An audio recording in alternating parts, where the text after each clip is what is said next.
What made you choose the path of monkhood? Probably Krishna chose me. Vasudev Krishna नाम है मेरा, जो मुझ पर अपना अधिकार मान लेता है, मैं स्वयं पर उसका अधिकार मान लेता हूँ. It's so hard to focus even on things we care about in the modern world. Because we really don't care about them. How do we give attention to ourselves? Some people are losing their self-respect. The greatest respect that you can give to yourself is when you identify yourself as a spiritual being. So why do people feel mentally exhausted even without doing much? Unreasonable expectations from oneself or from others. See, enjoyment is not in the facilities around you. Real enjoyment is in the heart. Now, how the real Supreme God punishes us? Depending on the nature of our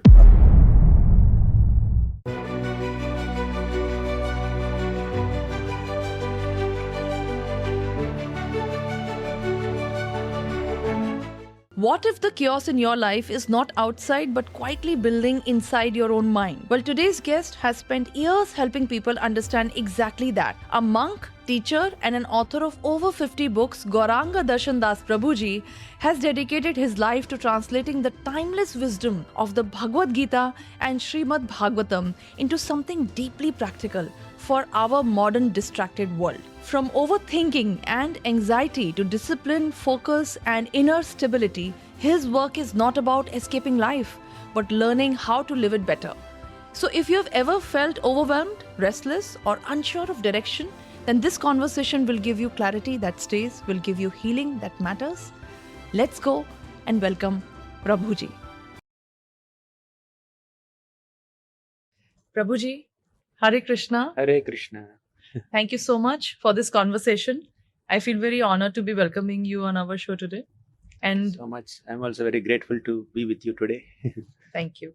Very excited about your new book, The Adventures of Mighty Hanuman. And we will certainly be talking about it. This is the hero of our conversation today. Having said that, when I started researching about your profile, obviously 50 books already authored by you. Most of them are bestsellers. Kids and parents have been loving your books. Before I embark on the journey of how you started thinking of authoring books, I'd love for you to explain to us and tell us and make us understand what made you choose the path of monkhood. Probably Krishna chose me. Is the saying that I have chosen it. Let me tell you one incident that happened. It was 2005, August 1st. I went for the first time to the Indian Institute of Science campus in Bangalore to do my master's. And they gave me my hostel keys. I took the hostel keys and went to my hostel room in the third floor. As soon as I opened the door, I found proper well-furnished room. Above the study table, there is a very big picture of Murali Krishna. A small boy Krishna, hardly 2-3-year-old boy, holding a flute with some 2 parrots here, some roses here, looking from a window. So that beautiful picture of Krishna attracted my heart. I have seen so many pictures of Krishna before since childhood, but at the age of 2021, when I saw this picture, it was really amazing. And I told the cleaning guy, don't remove this picture. He nodded the head. I went to finish my admission formalities, and after a couple of hours I came back. The room was clean and the photo was removed. Even after you saying that. Yes. Probably he thought that I told him to remove it because I didn't know Kannada. He didn't know Telugu. I didn't know Hindi.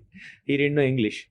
So I know only English and Telugu. So I spoke in my language. I don't know what he understood. Whatever, maybe I lost the picture. I was very disappointed. Yeah. So one of our relatives was there, my aunt. She said this kind of pictures are available in ISKCON. I asked, what is ISKCON? She doesn't know what is ISKCON.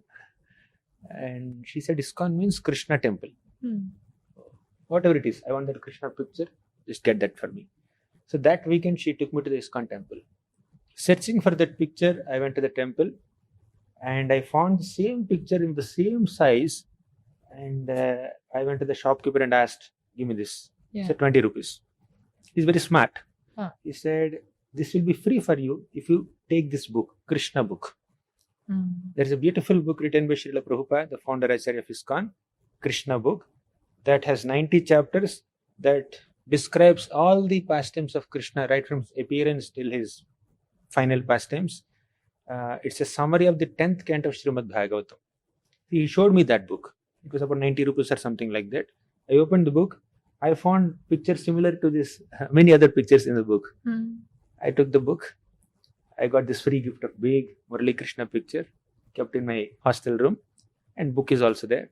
So like that, I keep staring at him. I do my assignments, I do my academics. So about 100 days after that, it was November 10th, 2005. One of my classmates asked me, "Are you an ISKCON devotee?" I said, "What does that mean?" No, ISKCON devotees chant Hare Krishna Mahamantra. There are some ISKCON devotees in your own hostel campus in the first floor. If you like, I will introduce you to them. And that's how I came in touch with devotees. They are my seniors. I was in my first year masters. They were in second year masters. So I went and just got in touch with them. And they were doing Mangalarati in the hostel room. They were chanting 16 rounds of Hare Krishna Mahamantra. They were discussing Srimad Bhagavatam.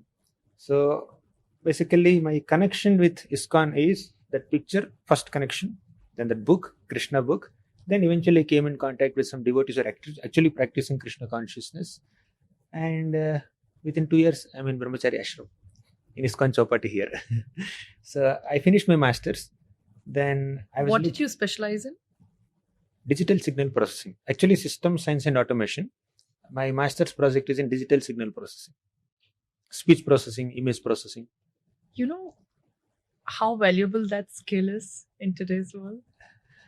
You finished all of that, and Yeah. then? And that's also an interesting story.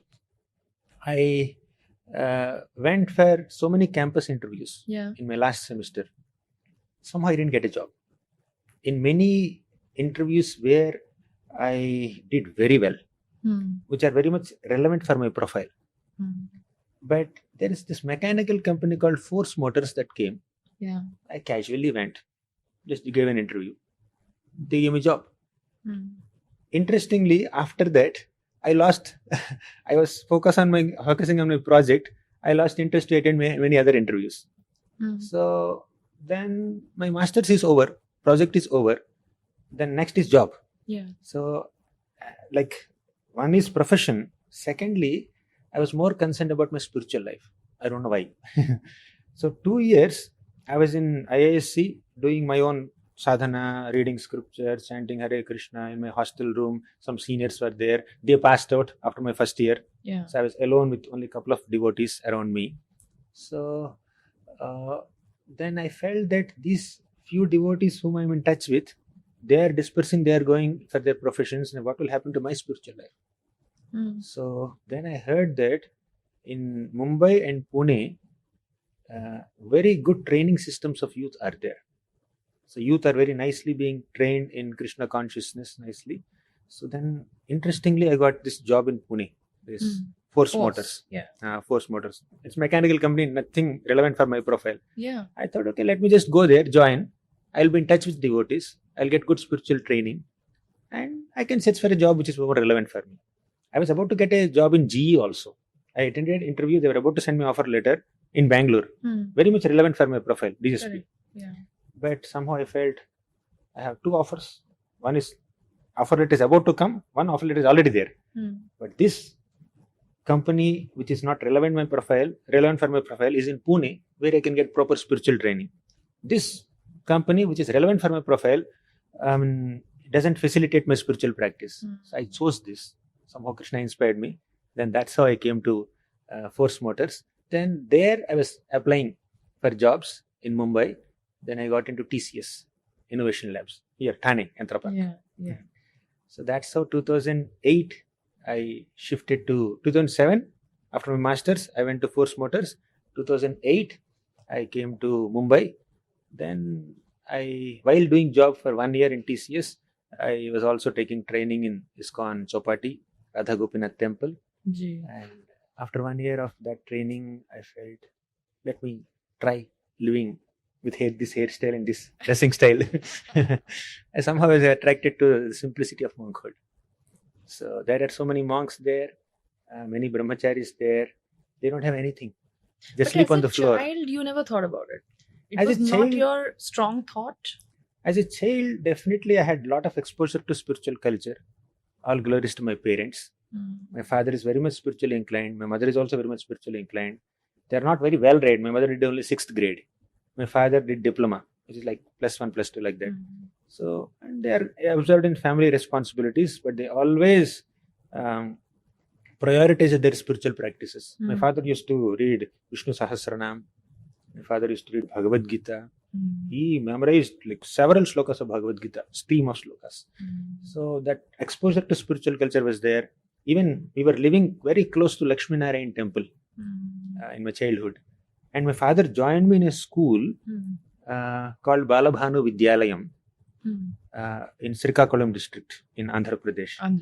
So there we used to have a morning program. Every day morning, 45 minutes, all the school children, about 700 of them, would gather in the prayer hall.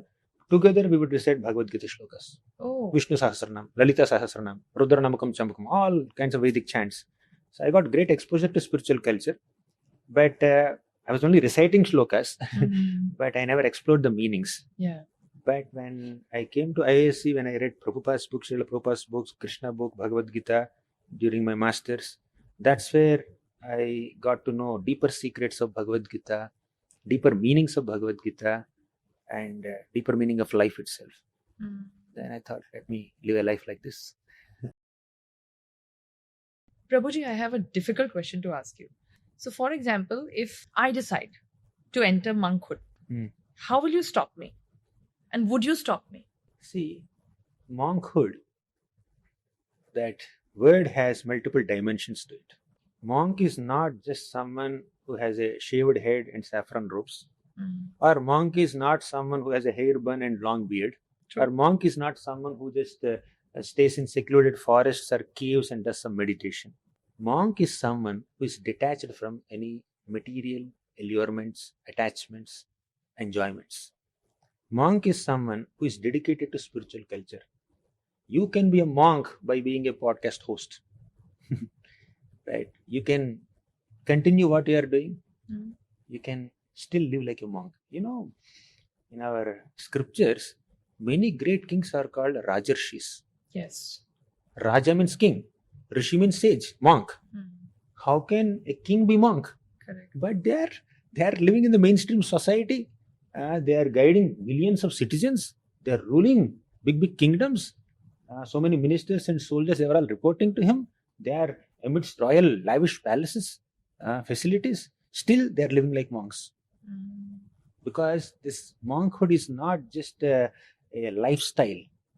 It is lifestyle to some degree, but monkhood is basically the consciousness, the detachment that you have towards material objects, the attachment that you have towards spiritual objects, spiritual culture. So you can live like a monk wherever you are, right? Monkhood is not in our external dressing style or lifestyle Or or ruling the world. yeah. Prabhuji, now that we are talking about detachment, we put so much of effort to achieve these things. And once we acquire these things, then the spiritual path guides us to detach to them. How does one logically make sense of it?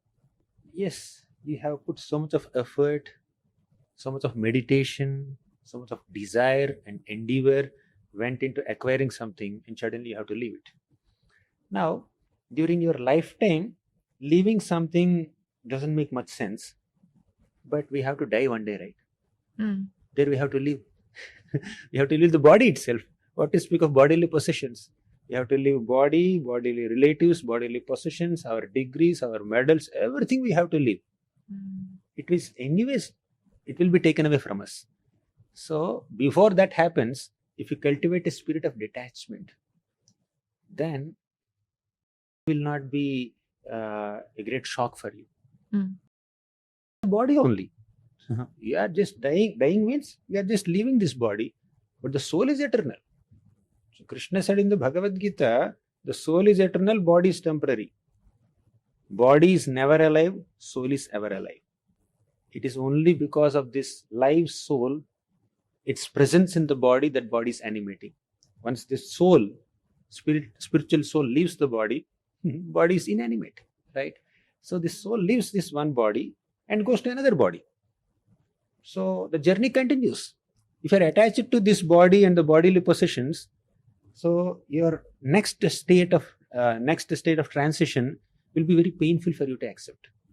But one who has the spirit of detachment from this body and bodily possessions, for them transition becomes very easy and very effortless. They don't fear death. So detachment will make you fearless, right? Attachment will make us very anxious. Now, detachment does not mean irresponsibility. For example, you came, you're working in a company, and company gave you a car, and in that car you can go to some destination, do your office work, and then go back. So you can use that car, right? The car is very nice, very comfortable, but can you be attached to that car? No. Can you claim proprietorship or ownership over that car? No, right? It's not yours. So you need to be detached. So you need to be detached from the car, but that does not mean you are irresponsible for the car. As long as you're using in the car, you be responsible. Keep it clean. Don't bang the door so much. Don't mishandle it, right? Don't damage it. So you have the responsibility to maintain the car very nicely. At the same time, knowing that it doesn't belong to you, you are detached from the car, right? So scriptures teaches that balance or combination of detachment and responsibility.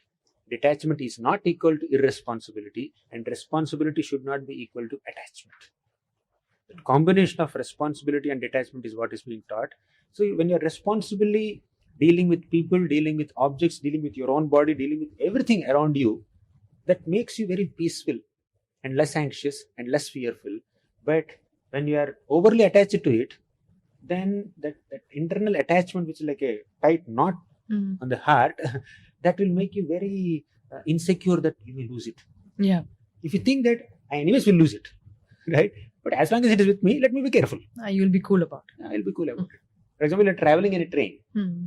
So from the window, through the window, you can see so many mountains. For example, you're going from Mumbai to Pune, through Lonavala, Khandala, all the valleys, especially during monsoon season, you will see a lot of rainfalls, waterfalls, and you will see a lot of greenery, so many valleys and flower trees, and many things are there. You can enjoy. Correct. And while traveling in a train, you have a nice berth. You can sit there comfortably. You have a fan, you have a light, you have some co-passengers, right? But once your 3 or 4 hours of journey is finished, you can't be attached to any of these facilities. You have to get down. While you are in the train, you can enjoy the facilities, but you have to be detached from them. Once the destination is over, once you reach the destination, you cannot stay there anymore. Then you also have the responsibility to maintain everything. While you are sitting in the train, you can't just tear the seats. You can't misbehave with the co-passengers. You can't be irresponsible in using fans and lights or damaging them. So there's a responsibility towards everything around you. Second, there is an opportunity to enjoy the facility. Thirdly, you have to be detached. So train journey lasts for 3-4 hours. Life journey lasts for 100 years or 70 years or 60 years, whatever it is. So live a life of detachment and responsibility and enjoy the facility. Be happy. Very well said. I want to request you to explain. Now, the whole central fugal point here is the presence of soul, right? So detachment to the body is understandable if you understand and accept the presence of soul. So if you were to explain it to, because you specialize in kids' books, right? You were to explain it to a 5-year-old child who is trying to learn and will start learning science and what he can feel, understand, see, witness. How would you explain to a child the presence of soul, which you can't see? So you call a child here. I'm just following the teachings of our founder Acharya, A.C. Bhaktivedanta Swami Prabhupada. He taught this to us, right? So you call the child and ask the child, what is this? Child will say, hand. Yeah. You ask, whose hand? Child will say, it's my hand. Yeah. You ask the next question, are you hand? He says, no. What is this? Leg. Whose leg? My leg. Are you leg? No. What is this? Head. Whose head? My head. Are you head? No. What is this? Nose. Whose nose? My nose. Are you nose? No. Means all these limbs of the body and the body itself belongs to you. And you are the owner of the body. We are saying, I own this body. Right? This body belongs to me. This is my body. And who is that I there?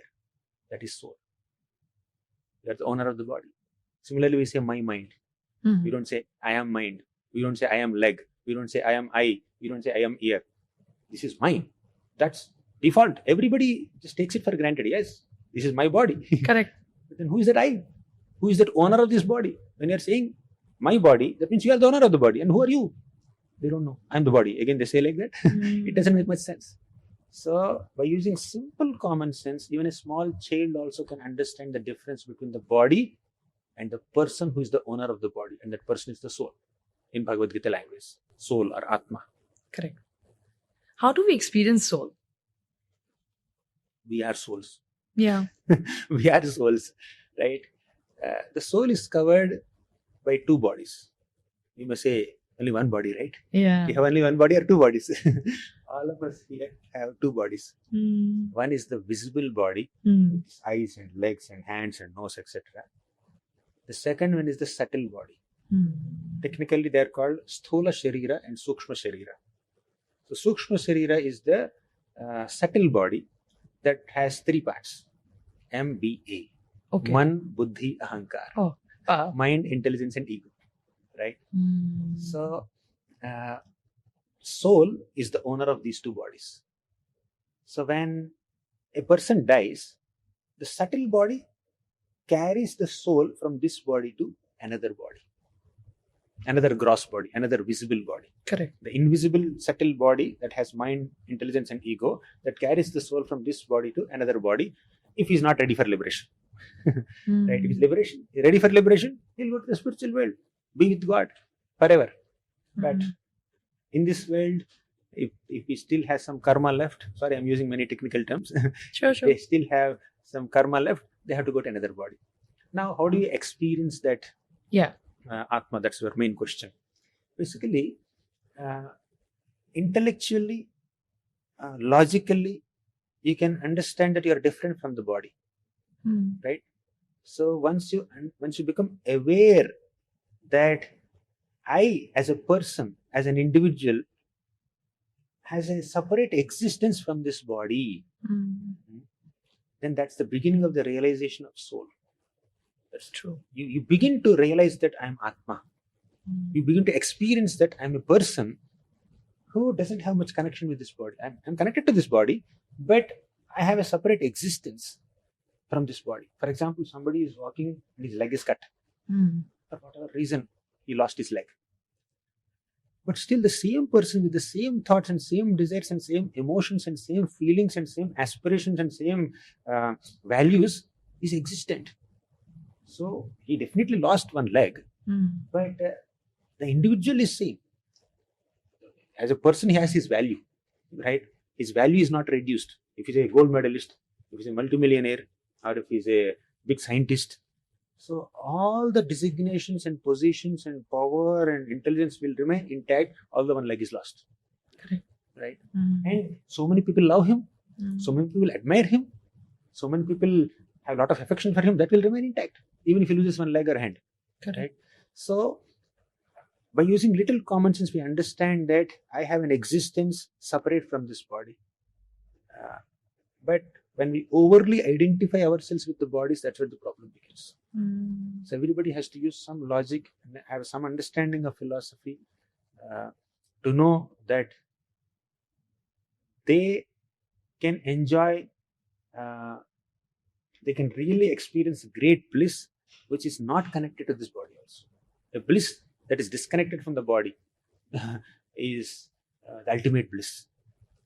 Bliss or happiness on the bodily plane has a limit to satisfy us. For example, you are seeing a beautiful object or a beautiful person, your eyes will enjoy. You are hearing a very beautiful music, pleasant music, your ears will enjoy. You are smelling some sweet fragrance, your nose will enjoy. You are eating some delicious dish, your tongue will enjoy. But all this enjoyment is on a bodily plane. When somebody appreciates you, encourages you, be friendly with you, your mind will enjoy. You'll get some emotional nourishment. Correct. You happen to invent something, discover something, or solve a big problem using your intelligence. Your intelligence is getting that enjoyment. And you have some power or position, you have a great designation, you attain some nice stature, your ego will enjoy. Ego is not necessarily a negative word. Ego basically means a sense of identity. But if that identity induces pride in us, arrogance in us, it is false ego, unhealthy ego.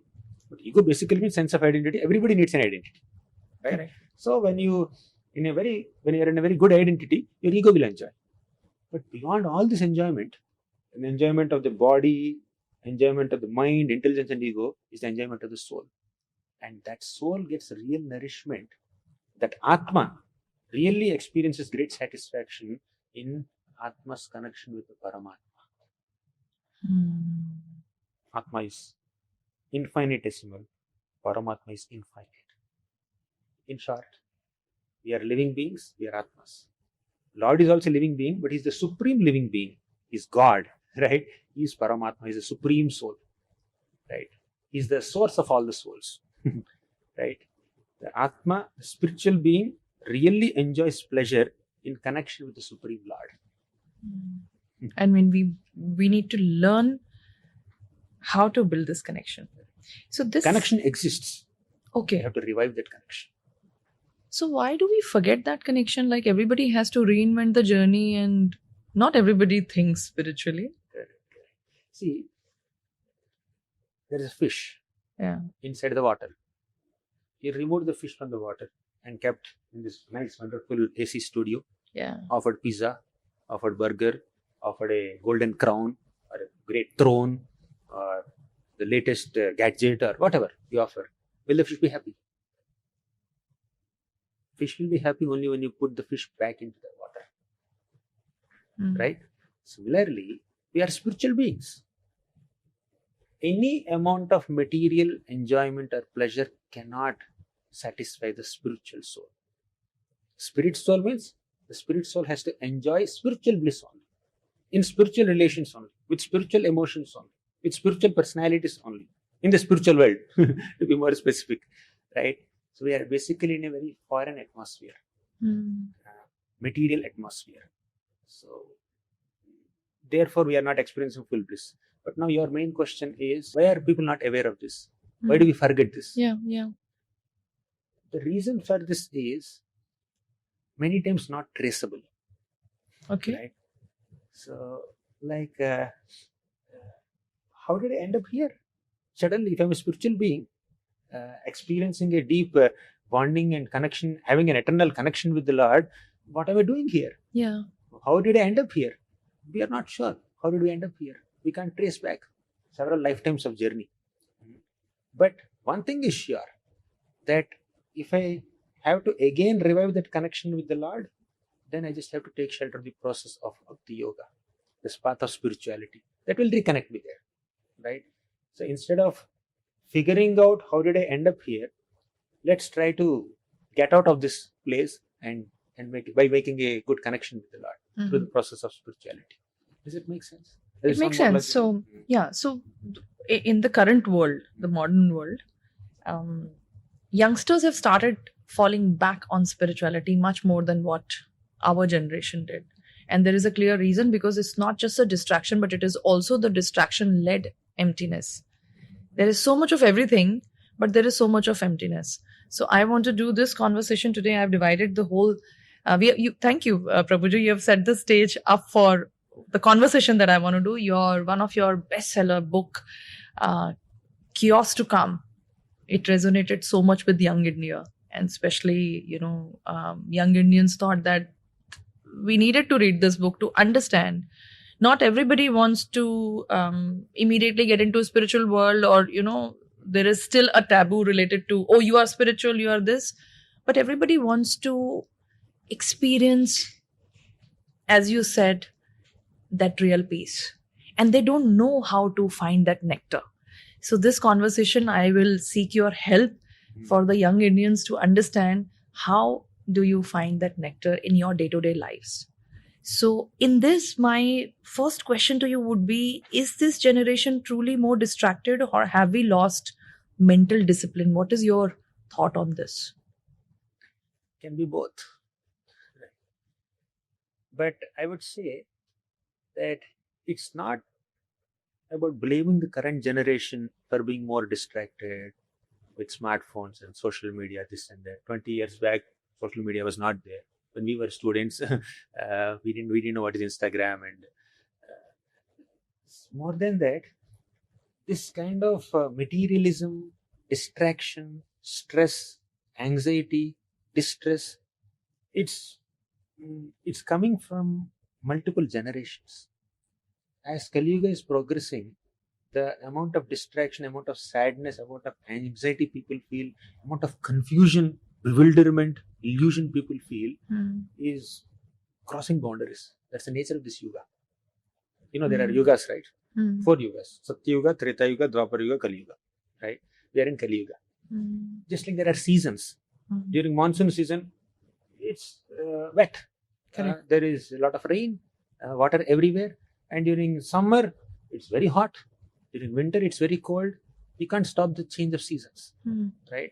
And the seasons will bring some pleasant experiences also. The seasons will also cause some inconvenience to us. Correct. Similarly, these yugas also, which are like bigger seasons, so they keep repeating. Yuga cycles keep repeating. These yugas also bring in some positive changes, some negative changes. So Kali Yuga is the most degraded yuga. It brings a lot of materialism, atheism, distraction, stress, lack of dharma, lack of truthfulness, lack of integrity, lack of humility, lack of innocence and simplicity, but a lot of arrogance and duplicity. So that's the nature of this yuga, right? Just like during rainy season, you cannot stop rain. Correct. But you can take an umbrella to protect yourself from the rain. Correct. Similarly, you cannot change the mode of Kali Yuga, but you take the umbrella of dharma and protect yourself from that adharma. In Kali Yuga, adharma is more, dharma is less. But to protect yourself from adharma, take the umbrella of dharma, and if you have the bandwidth, please start distributing the umbrellas of dharma to as many people as possible. You may give to 10 people, you may give to 10, 20 people. Like that, let's distribute umbrellas. Let them protect themselves from the effect of dharma. So this conversation is also doing the same job. Yes. People who will listen and who will you are facilitating it. Thank you so much. You are being instrumental in distributing umbrellas of dharma. Very well put. I think this makes so much of sense. It's very easy to understand this. Wow.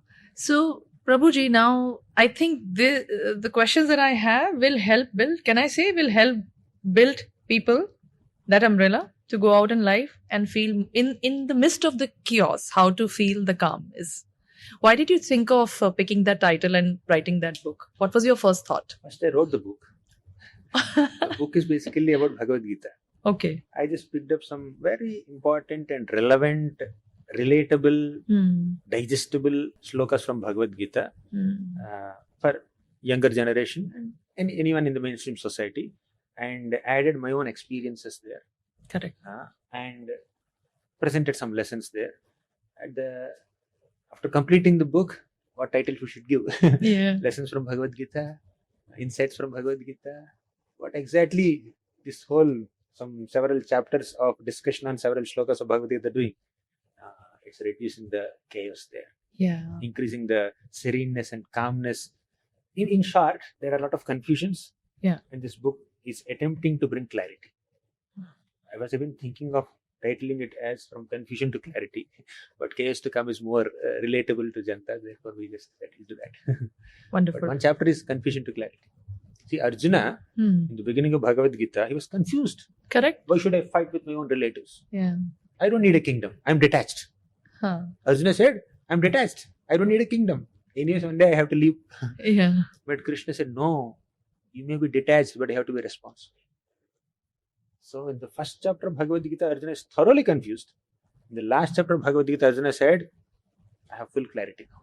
With full clarity, with full detachment, with full devotion, he fought, killed his own relatives and established dharma. A lot of finer nuances there.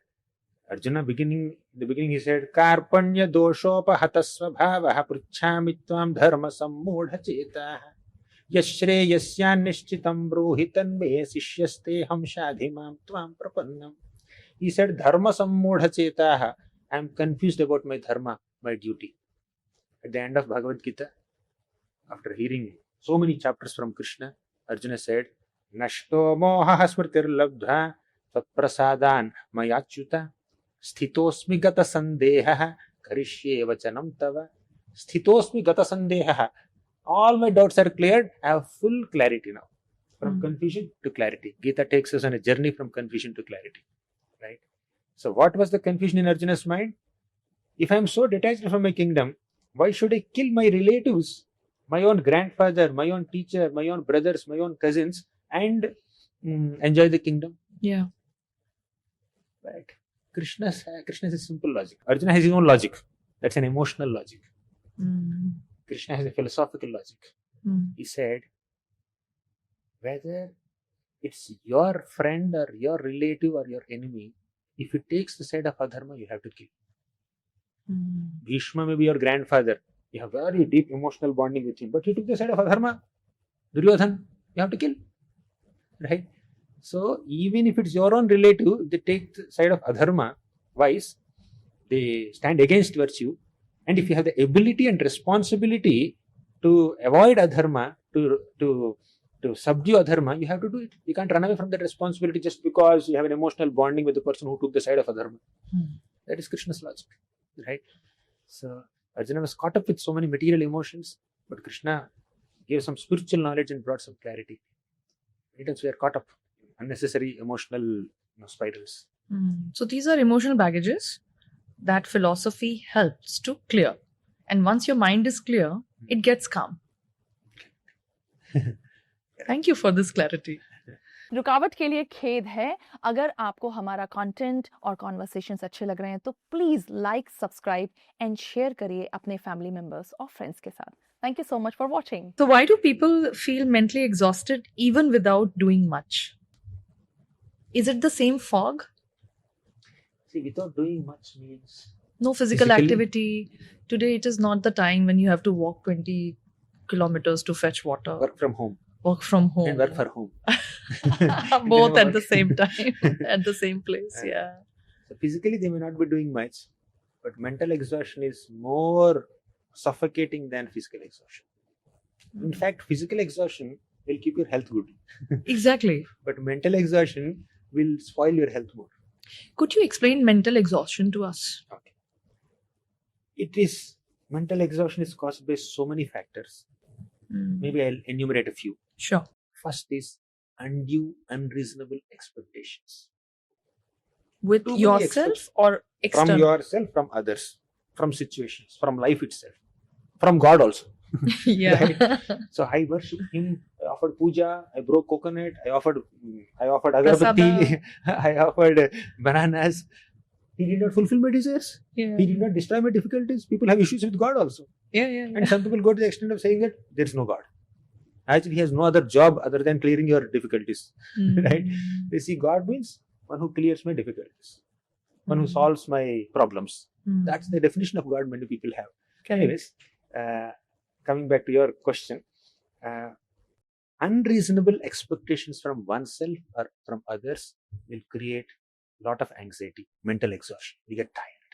Yeah. We get stressed. Not just stressed, we get distressed. Stress also sometimes can be positive. There is positive stress, but this is negative stress. Negative stress is distress. Right? So, undue expectations. See, having reasonable expectations is not wrong. In the name of detachment, we can't completely give up all expectations. Correct. We are living beings, we should have desires, reasonable desires. So you went to a restaurant, ordered a pizza, and we are expecting that pizza in 10 minutes or 15 minutes, whatever. If it takes 1 hour, Yeah. then you have the right to become angry or give a feedback and question him. Right? Correct. What's happening? Correct. Is the first thing, you should not wait for 1 hour. Yes. 15 minutes only you should say. You should only say. That's a reasonable expectation. But unreasonable expectation is you are stuck with a problem. Your friend or your classmate or your neighbor is not obliged to come and console, but you expect it from them. Yeah.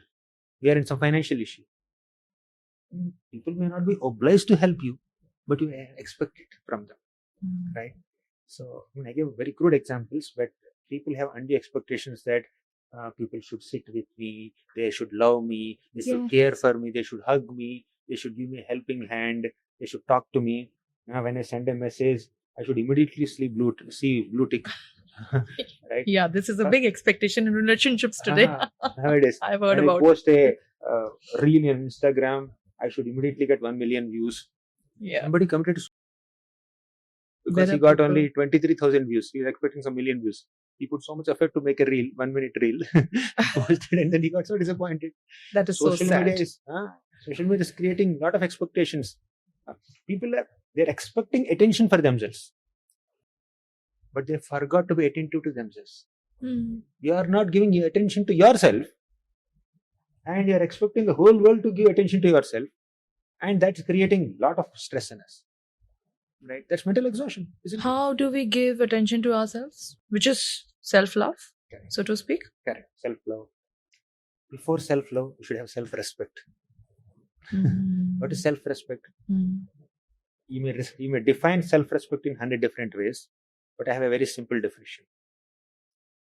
The greatest respect that you can give to yourself is when you identify yourself as a spiritual being, not the material body, not the material mind, not the material intelligence, not the material ego. Identify yourself as a spiritual being. But instead of identifying ourselves as a spiritual being, we identify ourselves with so many designations. I'm a brahmachari, I'm a monk, I'm an Indian, I'm a human being, I'm a male, I'm a female, I'm an engineer, I'm a doctor, I'm a actor, I'm a what is that? Instagrammer, I'm a wife, Instagrammer, YouTuber, I'm a mother, I'm a husband, son, husband, so many things. director of a company. All these designations are valid. I'm not denying it, but they have a beginning and they have an ending. Right? You're a student now. That's your identity. I'm a student of this great prestigious institution. But how long you will be in that institution? 4 years, 3 years? Then you're a teacher or a engineer somewhere, and you may change your job also. So when we are overly identifying ourselves with our transitory, temporary designations and identities, and if we are ignoring our original spiritual identity as children of God, servants of God, parts of God, amshas of God, that's where the greatest anxiety begins. That's self-disrespect. Krishna says in Bhagavad Gita, 15 chapter 7 sloka, Mama ivamsho jiva loke jiva bhutas sanatanaha. All the jivas, all the living beings are my amshas, my parts. He's spiritual, we are also spiritual. He's like an ocean, we are like drops of ocean. He's like a big fire, we are like sparks of fire. So we have a spiritual identity, we are spiritual beings. Don't degrade yourself and don't misidentify yourself as a mere employee of a company, or mere member of a family, or mere member of a board or society, or mere multimillionaire in this place. Like, these are all temporary designations. They are valuable, great, but they are temporary. Transitory designations. Correct. So we need to identify ourselves with our original constitutional spiritual identity as children of God. Although it's little beyond the scope of your question, let me define one thing. Please. We practice Krishna consciousness. You know what is Krishna consciousness? Being conscious of Krishna. And who is Krishna? God. In the Bhagavad Gita, it's very clear. So being conscious of God, loving Him, being aware of His expectations from you, trying to fulfill His expectations from you with love, and loving Him. When you love Krishna, you love those who love Krishna. You love those who are trying to love Krishna. You love those whom Krishna loves. Means you love Krishna, you love God, right? Then you love those who love God. Means very exalted, evolved spiritualists. That is, those who are lovers of God.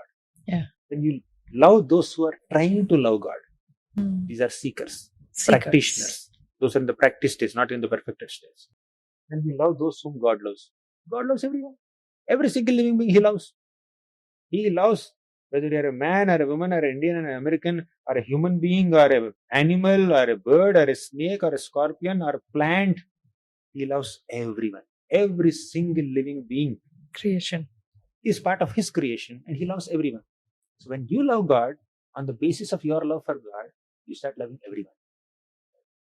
That is Krishna consciousness. No hatred, no envy, no pride, no greed, no exploitation, no overpowering others or superseding others, no attempt to capture someone else's opportunity and manipulating the situations politically to get favor for ourselves and sideline others.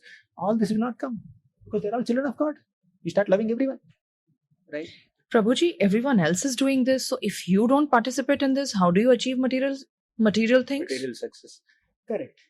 While living in this material world, we may have to Play the part do the needful for survival.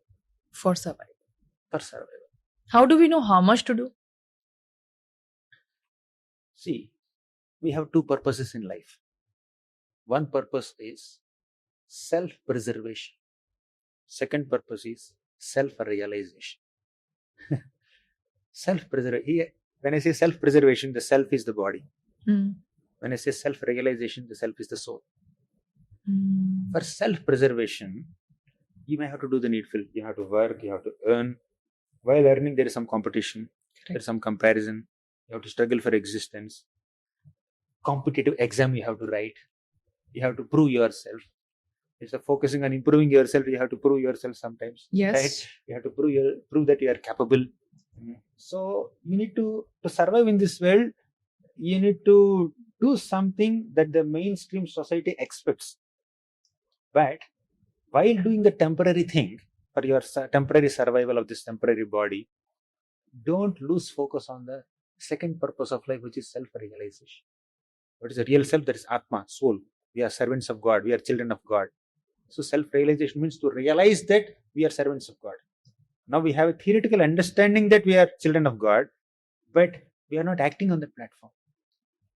We have an understanding, scriptural or theoretical, abstract understanding that we are all children of God. We have an eternal connection with the Lord.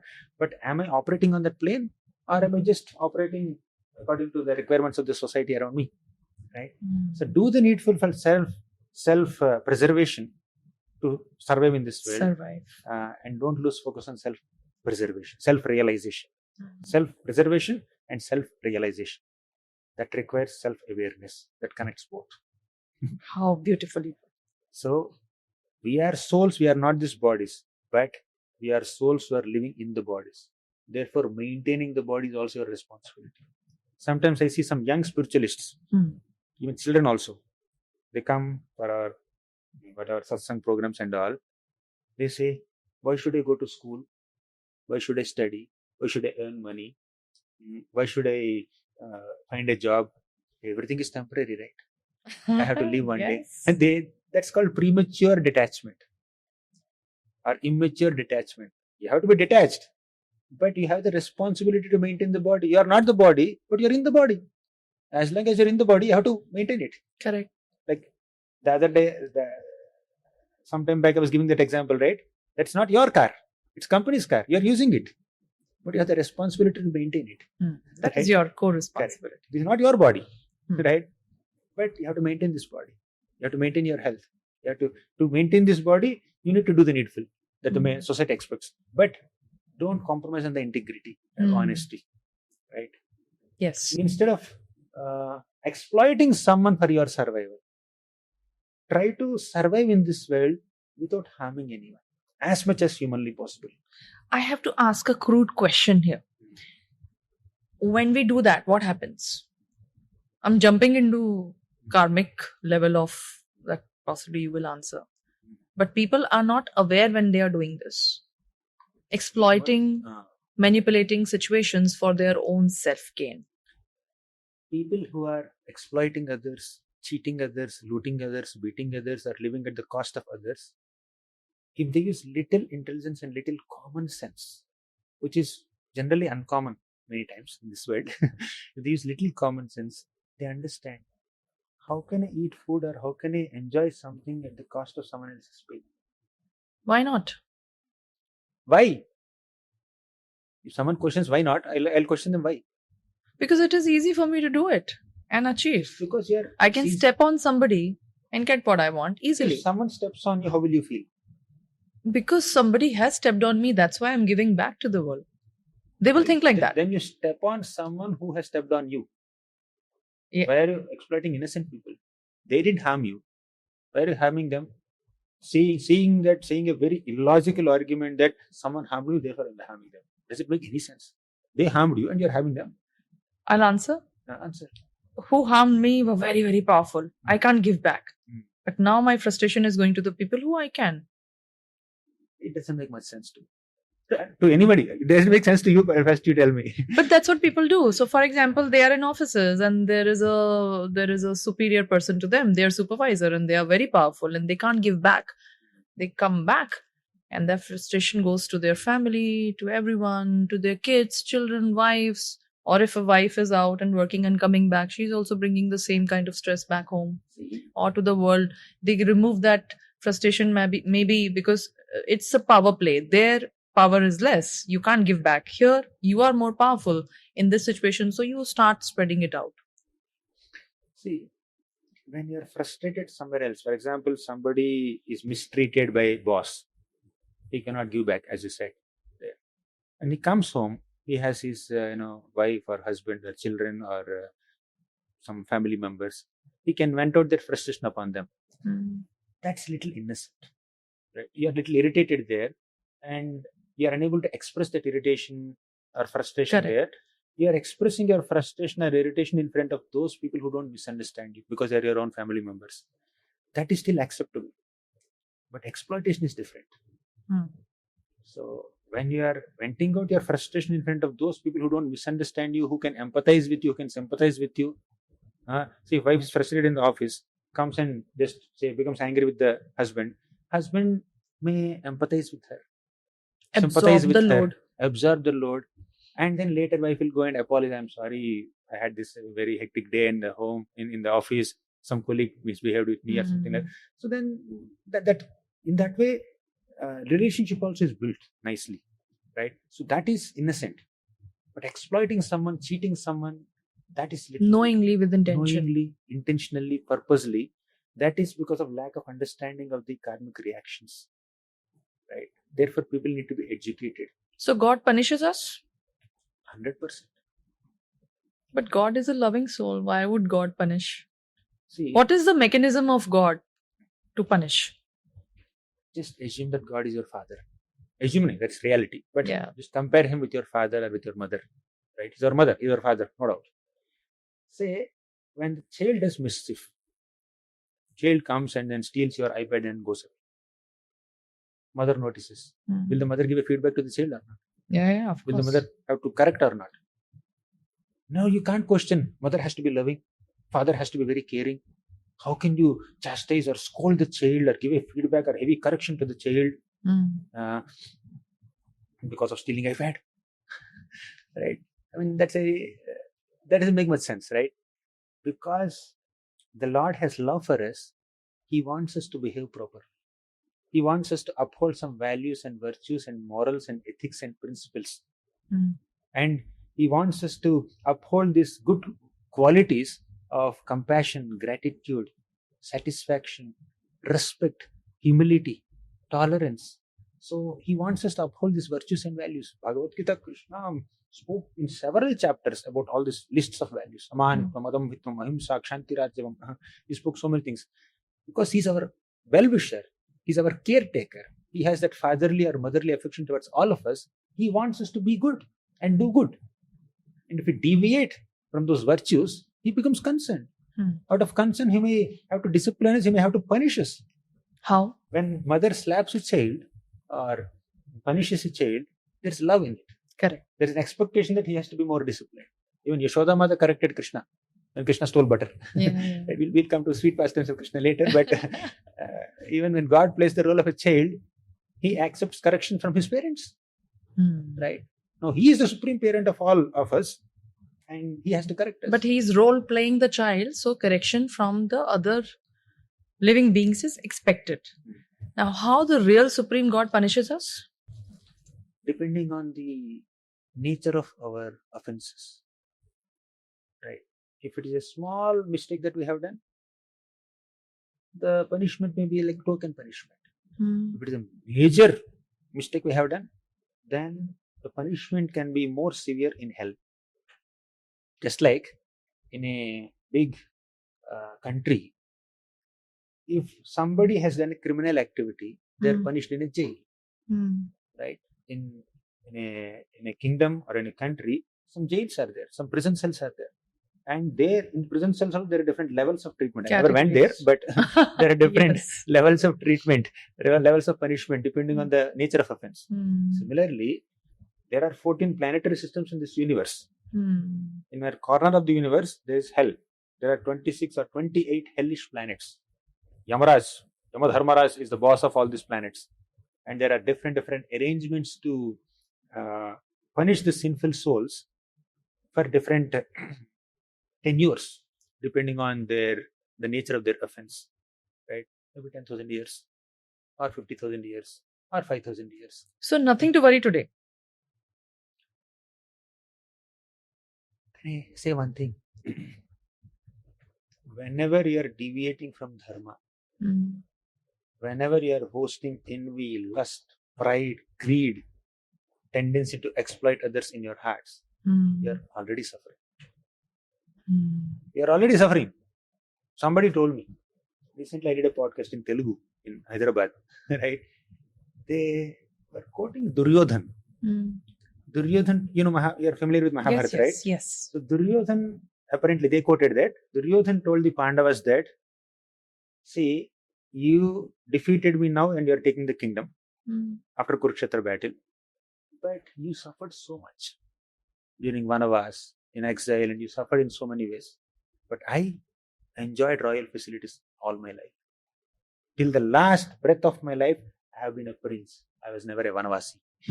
I never had a situation where I lost my kingdom. I lived life very regally, royally. So they said that Duryodhan had a much better life. Pandavas went through so many difficulties. Duryodhan is always in palace under the loving protection of his father, Dhritarashtra. Who is a better enjoyer? Tell me. Pandavas or Duryodhan? Of course, Duryodhan now with this. I would say, of course, Pandavas. Please explain. Of course, Duryodhan did not enjoy anything. See, enjoyment is not in the facilities around you. Enjoyment is not in the privileges or the wealth or the power that you are handling. Real enjoyment is in the heart. Within the heart, Duryodhan was always burning with envy for Dhritarashtra, envy for Dharmaraj, envy for Yudhishthira Maharaj and Pandavas. Correct. He was always envious. He was always Planning. Oh, how should I take away their kingdom? Indraprastha is very opulent. I should just do some gambling match and take it away. Draupadi is laughing at me. So I should insult her. I should disrobe her. He's constantly planning to defeat the Pandavas, eliminate the Pandavas, kill the Pandavas, poison Bhima and kill him. Sitting in that palace. Sitting in the palace. So the palace is not giving you any enjoyment because your heart is filled with envy.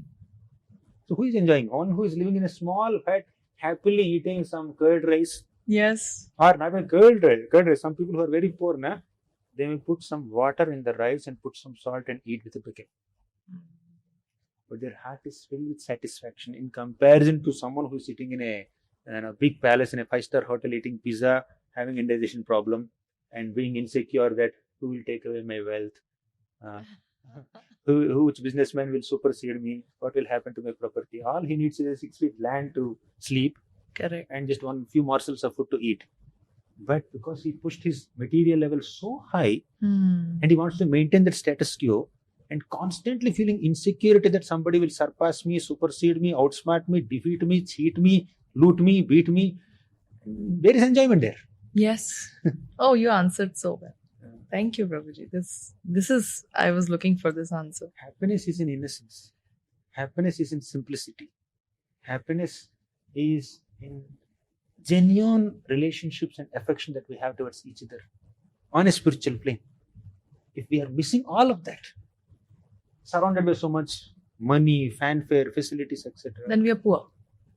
Extremely poor. Then happiness is the real wealth, and crafting that happiness is the art. And yes, correct. And happiness on a spiritual plane is the highest level of happiness. We already discussed.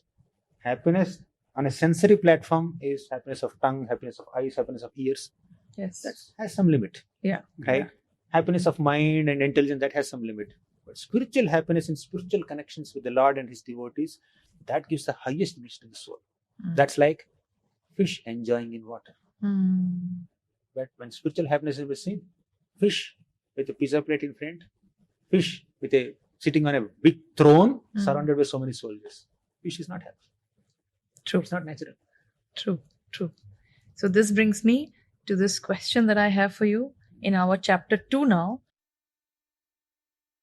that focuses on the social media and the mind. So we are trying to address the young modern Indians who would have questions like this and they need clarity. So for clarity, this is a happy debate between us right now to reach that clarity. I'm trying to do that. I'm attempting to do that with your permission. Yeah, please. So why is it so hard to focus even on things we care about in the modern world?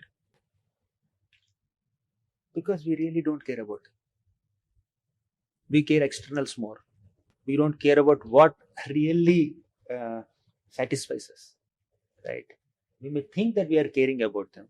Somewhere in some corner of our mind or in a very prominent place in our mind, there is some desire or inclination to care about them.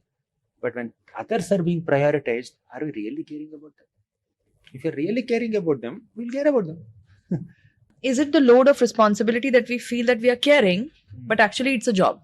Maybe we are assuming that we are caring for it, or we want to care. We are feeling that, yes, I need to care. We are hoping to, or we are aspiring to care, but we are not caring.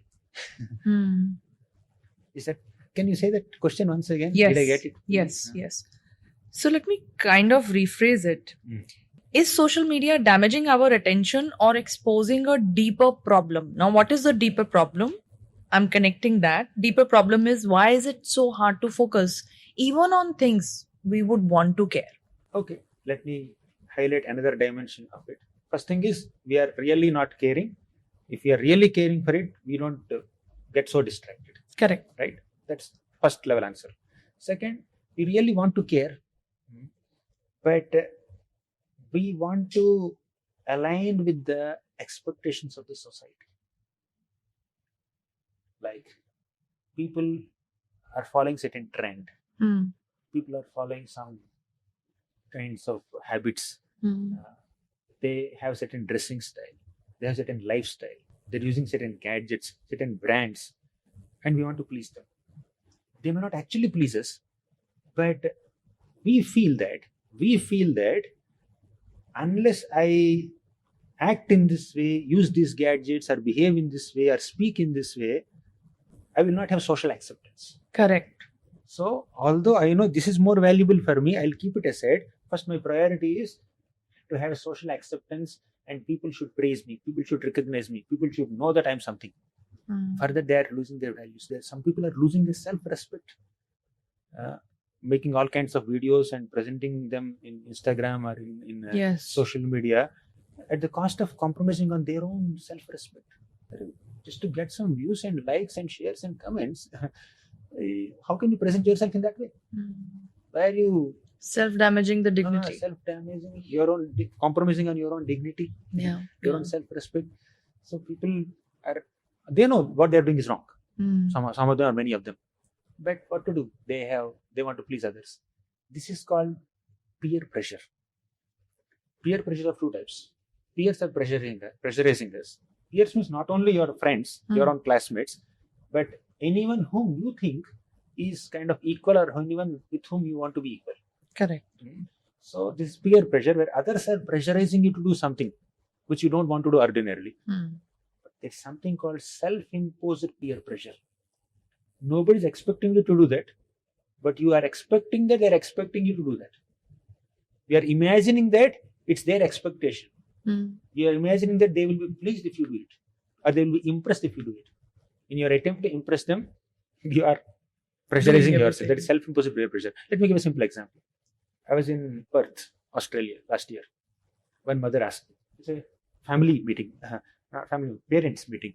So I was asked some parenting seminar. I said, I'm a brahmachari. How can I give a parenting seminar? but whatever scriptural knowledge I have with my exposure to children classes, I can speak something. Mother asked, I have a 6th standard girl child. She wants an iPhone. Why? All her classmates have iPhone. We know she doesn't need it. Correct. We know she will underutilize it or overuse it in a wrong way, or she will get distracted from her studies. One more thing is we can't afford it. Right? But because the social acceptance is there, she feels that Left unless out. I carry this iPhone, I will be seen as very low in my society. So these are some things. This is called self-imposed peer pressure. They may not be visibly or asking her, you also get iPhone. You're using my iPhone. You should use iPhone. They are not saying it. But she assumes that I will have some respect in the society, in this, my friend circle of 5-6 people, only if I use this brand. And parents are unable to afford it. They also feel bad. See, our child is emotionally low because she doesn't have an iPhone. That's a good question. So how parents are supposed to explain it to a child? My answer may seem a bit strict or harsh Please. or whatever, Please. but I'm giving the scriptural version and a logical version. Yes. Parents should not spoil their children by giving them too many facilities and luxuries beyond the necessity. In the Vedic culture, in our scriptures, it's mentioned that in the previous yugas and even in this yuga also, like some centuries back, parents, not just normal parents, even kings used to send their children, the princes, to the forests to serve some guru in a hermitage, to live with very meager basic facilities, to work hard physically, to serve guru. Even Krishna did it. Krishna, Balaram, and their friend Sudama, they served Sandipani Muni in Ujjain, Avantipur. Sandipani Muni is their guru. So Krishna shaved his head. He lived like a simple brahmachari at the age of 11, 12 like that, and he served. So he's a prince of Mathura.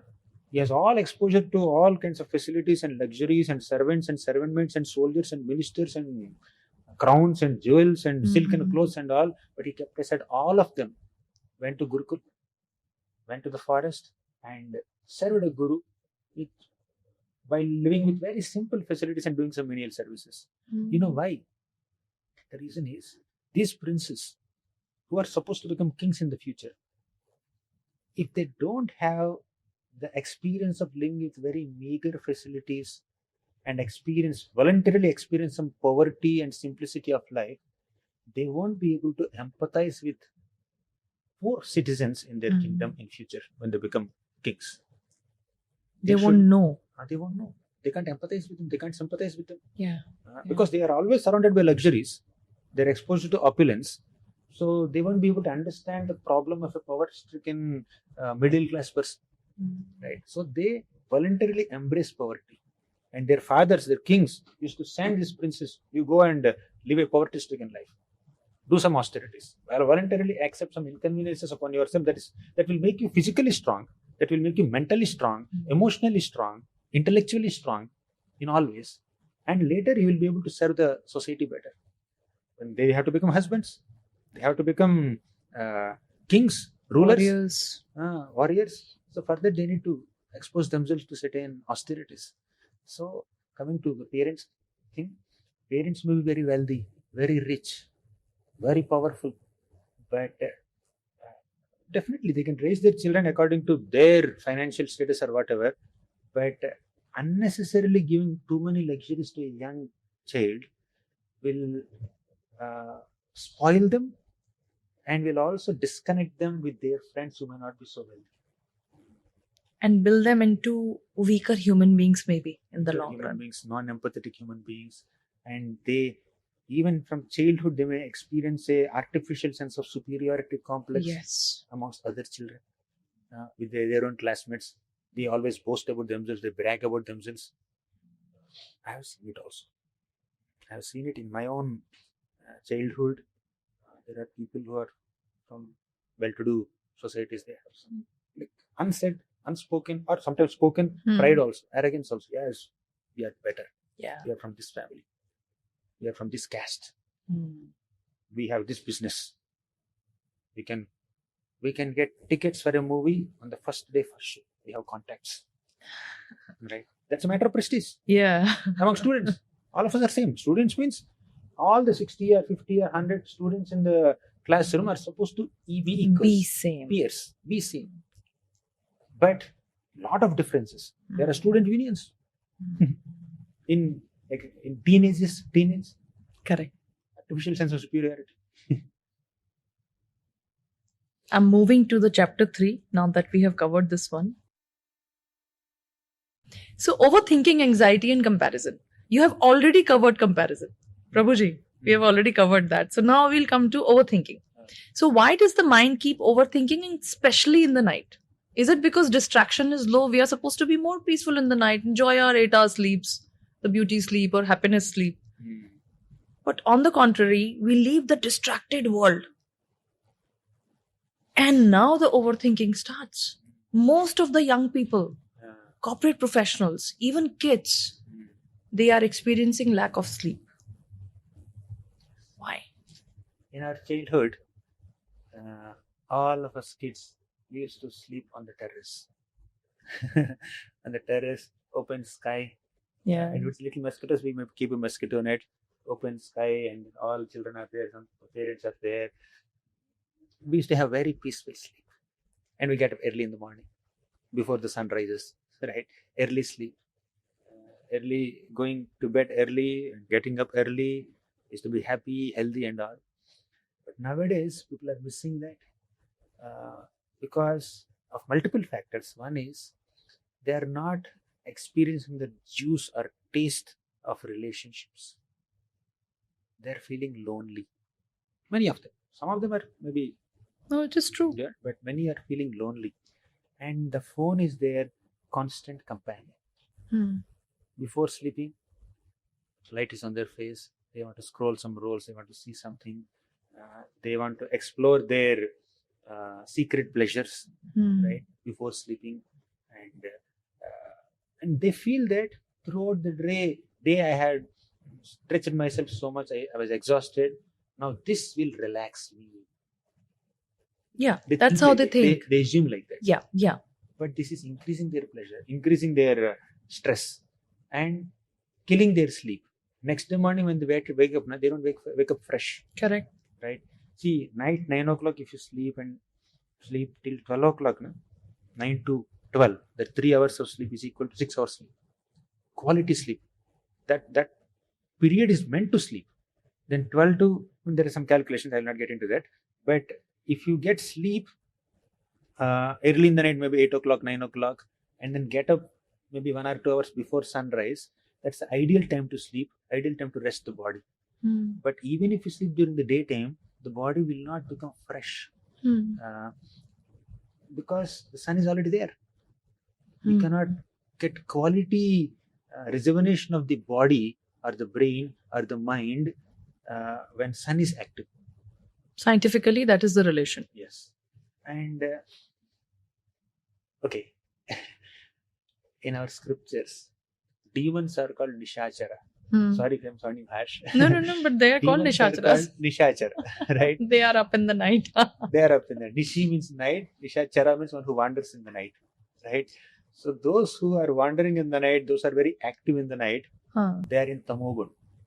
They are technically called Nishacharas. And demons are called with this name. Yeah. So, but those, Krishna says in the Bhagavad Gita also. He says, Yanisha sarva bhutanam tasyam jagrati samyami, means the night of a self-realized person is the daytime for materialistic people. And the night of materialistic people is the daytime for the self-realized person. Means basically, evolved spiritualists sleep at some time and materialistic people will become active at that time. And materialistic people sleep at some time, evolved spiritualists are active at that time. Means Brahma Muhurta time is the time for, means early morning time before sunrise. 3:40? 3:40, whatever, 3:30, depending on how sunrise. So that period is very golden period where you can be very productive. Your brain is functioning very well. and you can grasp things better. You can understand things better. If you're a student, you can understand better. If you are a creative designer, you can have the best thoughts there. If you're a spiritualist, you can do the best quality prayer there, best quality chanting there, best quality swadhyaya, reading of scriptures there, and understand better. Assimilation is better. If you're missing that and sleeping at that time, wasting that time, and the time which you're supposed to sleep, 8 p.m. or 9 p.m. till 3 p.m. or 6 or 4 p.m. So that golden period where your body can rest very well, if you're using it for some active things, you cannot do justice to those things. And you can also, you are missing the morning program. So it's compromised lifestyle. I get it. And relationships problem, sickness, loneliness, undue expectations, misunderstandings. They feel that we have our own time now. Night, when I lie down, this is my time. I can do what I like to do. They think that they like to do that thing, but actually that's increasing their stress. This mindfulness is very important. So how can someone stay ambitious without constant anxiety or comparison? See, being ambitious means you be determined. You have the resolve. Hanumanji is very determined to cross the Lanka ocean, find Sita Devi, and give that news to Lord Ramachandra. Whatever obstacles are coming, he is just keeping them aside and then moving ahead. Right? Determination. Being ambitious means determination. But sometimes that ambition can be in mode of passion. Passion has a positive usage also, but passion has a negative connotation also. If you become overly ambitious, overly passionate, overly restless, that will make us anxious. If our ambitions are decent, dignified, reasonable, and add value to our life, and not with an intention to outsmart others or supersede others, but just to improve ourselves, not prove ourselves, then those ambitions are very helpful to us. Everyone should have such ambitions. But if those ambitions are like overly passionate, with a revengeful attitude in the heart, with violent tendencies, with the only intention to outsmart others or supersede others, and assuming some kind of competition, I want to prove myself better than them. If that is the mood, then that will definitely create anxiety. We should have ambitions, right? We should not be stagnant. Sometimes people, in the name of satisfaction, they become stagnant. Yes, They I was settle coming to down that. I was coming to that. In the name of satisfaction, they settle down to a very meager performance. They don't improve themselves. They don't grow. There is no goal. No goal. They don't grow up to their full potential. Yeah. Satisfaction does not mean being stagnant. We should have an ambition. And ambition does not mean being overly passionate that you become restless and lose your peace. There should be proper balance. Hello and welcome to the PVT Show Podcast. I am your host, Poonam Vijay Thakkar. On this show, I bring to you conversations with leading authors and top leaders who energize the mind, challenge the norms, and awaken a purpose. It's all about conscious growth with one powerful book and one powerful story at a time.